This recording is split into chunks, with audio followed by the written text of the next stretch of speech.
The graph below shows the velocity v as a function of time t for an object moving in a straight line. Which of the following graphs shows the corresponding position x as a function of time t for the same time interval? So here we need to realize a couple of things. The first is that my pen is red and I want it to be white, so we'll change that. And then we need to realize that on a position versus time graph, slope represents, that's an ugly E, slope represents velocity. And on a velocity versus time graph, slope represents acceleration. So on our velocity versus time graph that we're given here, we see that the first portion of the object's motion is acceleration, followed by uniform motion, constant velocity, followed by deceleration. So we're looking for a position versus time graph that represents that motion, an acceleration, followed by constant velocity, followed by a deceleration. So let's look through these graphs. First, we have a position versus time graph that seems to represent a gradually decreasing velocity. So it starts at a velocity that looks like this. This might be the slope initially, and then the slope becomes a little bit more like this. Then it starts to level out even more. So this shows what looks to be a constant, small, negative acceleration. So this is not correct.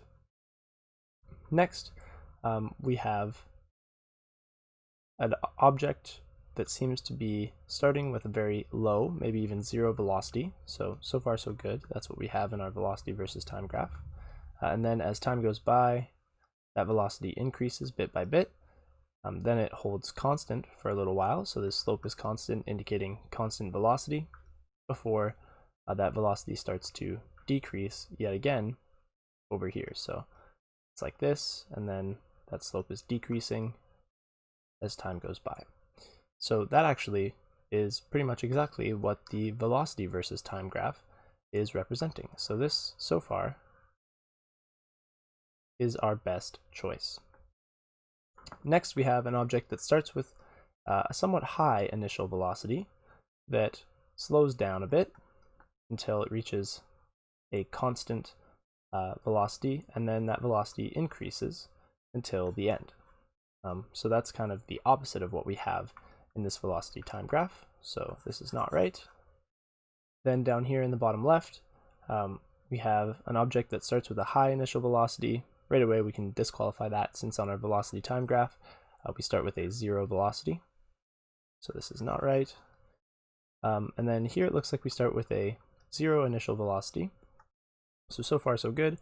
And then that velocity rapidly increases. And then the velocity actually goes to zero for a period. So this slope here is zero, indicating zero velocity, before the object takes on an extremely negative velocity, which eventually levels out to, again, a zero velocity. So that is not the same as what is represented up here, mainly due to this portion in the middle, which shows that the object is at rest with zero velocity.